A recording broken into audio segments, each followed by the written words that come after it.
The Order 1886 is a PlayStation 4 exclusive released in 2015. The game takes you through a tale of intrigue and conspiracy in 1886 London, as a member of the Knights Order, hunting rebel and werewolf alike whilst uncovering the dark truth of the Knights Order. It's a third-person, Gears of War style game with a multitude of interesting experimental weapons for you to wield. And it's a pretty solid game.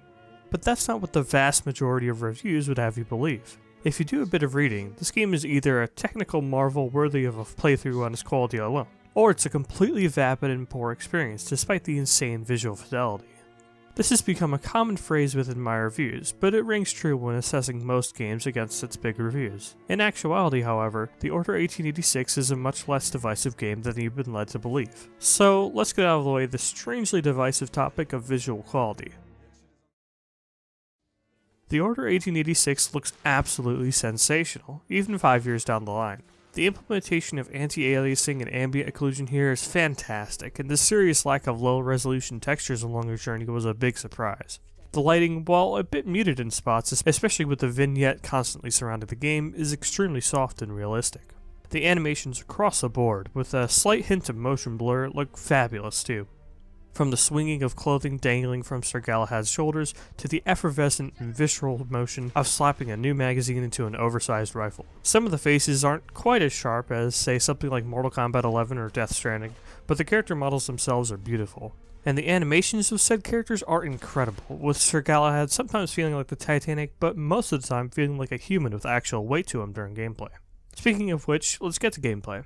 The game really is your standard Gears of War-esque affair. You run to cover, dig in, pop your helmet every once in a while, and move on. It plays as you'd expect, but in a good way. General movement, the cover system, and the weapons all feel rock solid to use. There's some experimental type weapons like the thermite rifle and Tesla coil rifle thingy. People seem to be displeased with the overall low number of weapons, but they're of such high detail and finesse that I'd rather take quality over quantity in this regard. The game is almost completely linear though. You play the way the game wants you to play, and that's it. There's some exploration to be done here or there, but it was clearly designed with being half movie and half game in mind. For me, there's absolutely nothing wrong with that in theory, but the Order 1886 does stumble in some places here. For instance, as I'm sure you've heard, some sections of missions are pure QTE fests. Sneak up behind enemies and press triangle at the right time. Wait for a lichen to pounce at you and press triangle at the right time.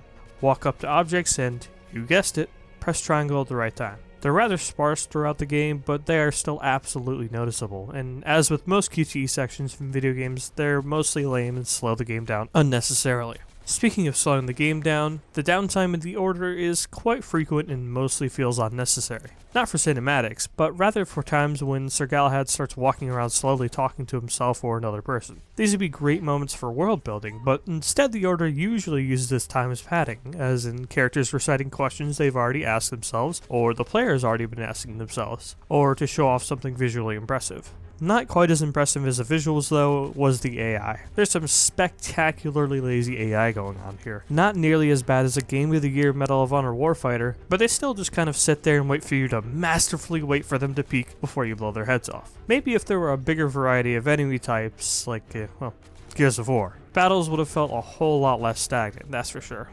The Lycans were a bigger disappointment though. Pretty much the most basic bitch AI for a canine enemy type. They just run around and pretty much beg you to kill them. The final Lycan you fight is a little more involved. I just wish they could have all been like that. I still felt immersed in the world, but only just. So let's get to the world and by extension the story. All of the environments here, as you could tell by looking at the screen, are spectacular. The attention to detail here is mind-boggling. As much as the poor AI and QTEs tend to stick out like a sore thumb, the visual presentation along with the attention to detail is sure to suck you back in. And as the game is as linear as it is, intentionally playing it out like one big movie, it is imperative that you are sucked into the world and the story. As I mentioned before, the story is all about uncovering a conspiracy, so I won't go into too much detail. The Knights Order itself is shrouded in mystery, perhaps a little bit too much mystery as the day-to-day goings-on aren't really well explained, nor is the Order's role in the government. The idea of the Knights Order and the way it is presented is beyond cool, and it is intriguing. I just wish they explored it a little bit more. That said though, the knights you do get to know in the game are rock-solid characters. As with the knighthood themselves, they share the unfortunate fate of being less explored than they deserve, but Percival, Igraine, Lafayette, They're all rock solid characters and are acted wonderfully. Percival is your higher up and is more of a straight man without having his head up his ass, while Lafayette is the suave French American who is eccentric while having a decent head on his shoulders. Igraine is your semi-love interest in the game, a woman born into the Order and despite her skills remains in self-doubt. And Galahad, the man you play as, is more of the average Joe type guy just trying to do his job. They're more or less the type of characters you expect to find on your journey, but they play off each other very well, and again, I gotta hand it to the actors for their performance. And if we're gonna praise the voice actors, the composers of the soundtrack need some love too. The music is the orchestral pieces you'd expect, but they are exceptionally performed, and are consistently entertaining and fitting. So, what's the big secret? This game got mixed reviews by most reviewers, and was lambasted by some.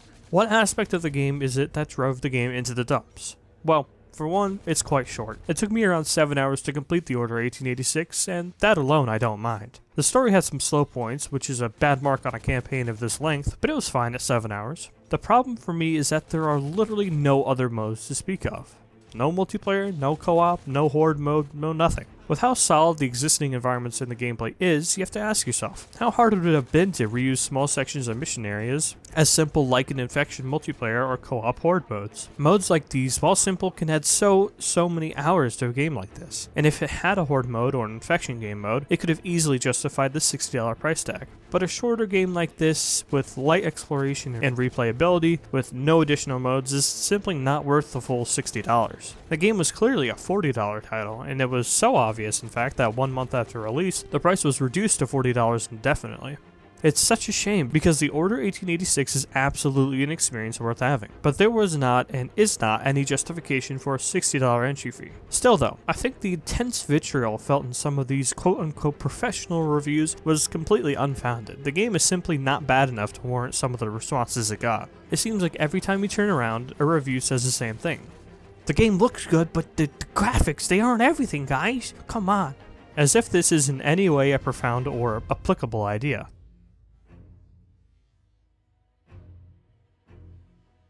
The Order 1886 isn't a bad game with incredible quality. It's an average game with incredible quality. I often find with games the word average is replaced with bad when it comes to reviews. Because if it's not reinventing the wheel or blowing its compatriots out of the water, it must be bad, right? The Order 1886 isn't a system seller, but if you have a PS4, I'd absolutely say it's worth a few playthroughs. What we can at least take from the Order 1886 is that pieces of media are never as simple or necessarily correlated with the snappy tags we like to give them. This game is that game, but with this feature. That game is a bad version of this game, and so on. They're often inapplicable in practice and always hurtful to a broader understanding of the piece of media.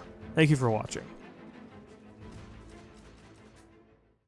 Hey guys, just a quick channel update here. Originally, after my review of The Order, I was going to move on to a short gameplay series before resuming reviews. A Smite gameplay series won the vote. However, due to you-know-what, the Smite servers are so overpopulated that there are connectivity issues 90% of the time. And if I tried to make a fun gameplay series right now, it would absolutely be tanked by the server issues. I'm going to give Smite 1, maybe 2 weeks to clean up the latency and lag issues, but if they don't, I'll move on to the runner-up, a series in which I level a fresh account to max in a Call of Duty game of your guys' choosing. It'll probably be Black Ops 3 since that's a super fun one with not a lot of hackers, and I've got friends to play with. In the meantime though, there's always more stuff to review, so be on the lookout for that. Till then, stay safe and I'll see you next time.